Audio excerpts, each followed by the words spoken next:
একটু ভালো করে খেয়াল করে লক্ষ্য করলে দেখলেই বুঝতে পারবেন যে ব্রিজটার দুই পাশে দোল খাচ্ছে অ্যাকচুয়ালি। এটাই সেই বিখ্যাত ঝুলন্ত ব্রিজ যেখানে পৌঁছাইতে আমাদের আধা বেলা লেগে গেছে। কীভাবে এ পর্যন্ত পৌঁছালাম সেটাই বলবো এই ভিডিওতে।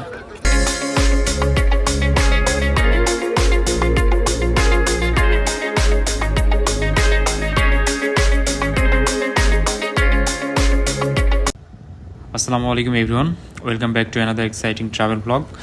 আজকে আমরা যাচ্ছি বাংলাদেশের অন্যতম সুন্দর একটি পর্যটন গন্তব্য কাপ্তাই লেক। এই ভ্রমণে আমরা দেখব মনোমুগ্ধকর লেক, বিখ্যাত ঝুলন্ত ব্রিজ, আদিবাসী সংস্কৃতি, বৌদ্ধ মন্দির এবং অসাধারণ প্রাকৃতিক সৌন্দর্য। তো বন্ধুরা, আমাদের যাত্রা শুরু হয়েছিল ভাটিয়ারি থেকে। আমরা 5 জন মিলে একটি সিএনজি ভাড়া করেছিলাম, যার জন্য মোট খরচ হয়েছিল প্রায় 1000 টাকা। এখান থেকে গন্তব্যে পৌঁছাতে সাধারণত 2 থেকে 3 ঘন্টার মতো লাগার কথা। আপনারা চাইলে যাত্রাপথে রাঙ্গুনিয়ার লিচু বাগান নামে একটা জায়গা আছে, ওইখানে সিএনজি পরিবর্তন করতে পারেন অথবা সরাসরি সিএনজি ভাড়া করে গন্তব্যে যেতে পারেন। আমরা কাপ্তায় যে রিসোর্টটাতে ছিলাম সেটা হচ্ছে লেক ভিউ রিসোর্ট। এটা আর্মিদের দ্বারা পরিচালিত। চলুন আপনাদেরকে একটু ভিতরে ঘুরিয়ে দেখানোর ট্রাই করি। এখানে বলে রাখা ভালো, প্রতিটা রুমের জন্য পার নাইট কস্ট মিনিমাম 1500 টাকা করে। ওকে, এটা হচ্ছে ওদের ডাইনিং স্পেস বলতে পারেন। I think it's good. And এটা হচ্ছে সিটিং অ্যারেঞ্জমেন্ট, যেটা পুরোটাই কাপ্তাই লেকের উপরে।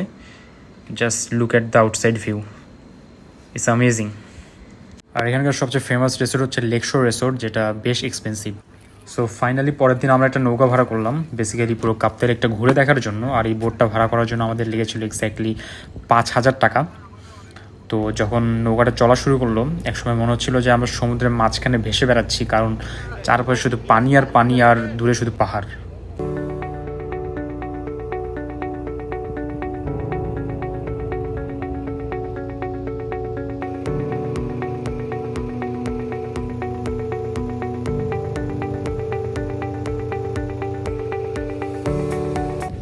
আমরা এখন বর্তমানে রয়েছি ধনপাতা বনবিহারে।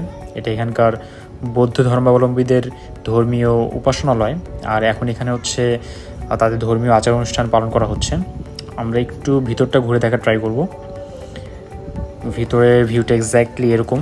এখানে হচ্ছে বিভিন্ন ধর্মীয় যে স্থাপনাগুলো রয়েছে সেগুলো রয়েছে। I think it's nice.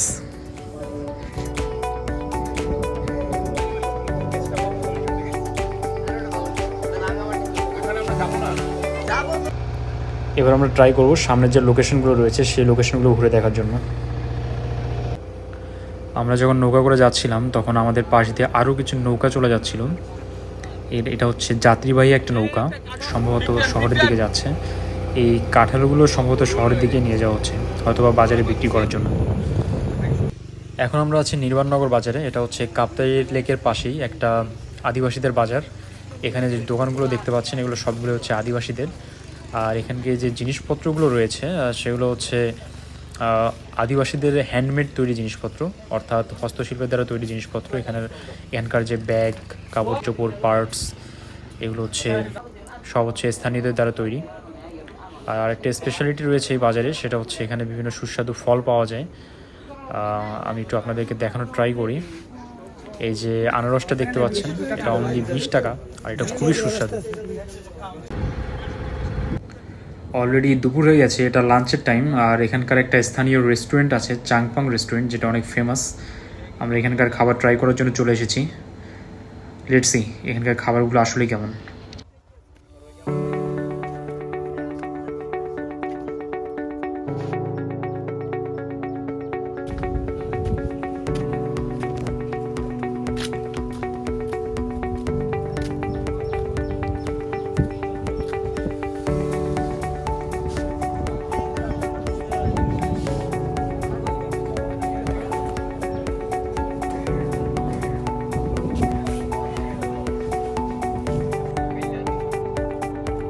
খাবার আসলে অনেক ভালো ছিল। বাঁশখোলটা ট্রাই করতে ভুলবেন না, সাথে লেকের মাছ।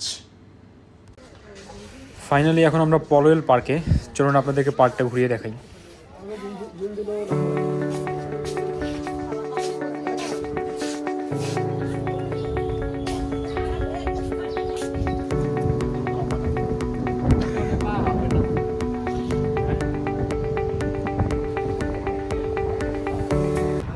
ফাইনালি এখান থেকে আমাদের পরবর্তী গন্তব্য হবে সেই বিখ্যাত ঝুলন্ত ব্রিজ।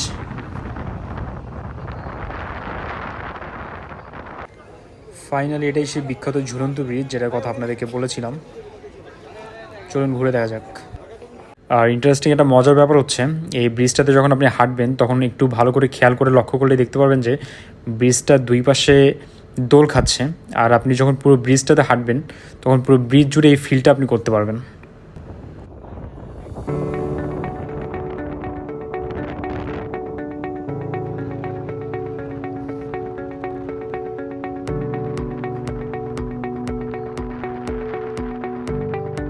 ফাইনালি সারাদিন ঘোরাঘুরি শেষ করে আমাদের ভ্রমণ পিপাসা মিটিয়ে আমরা আমাদের রিসোর্টে ফিরে এলাম।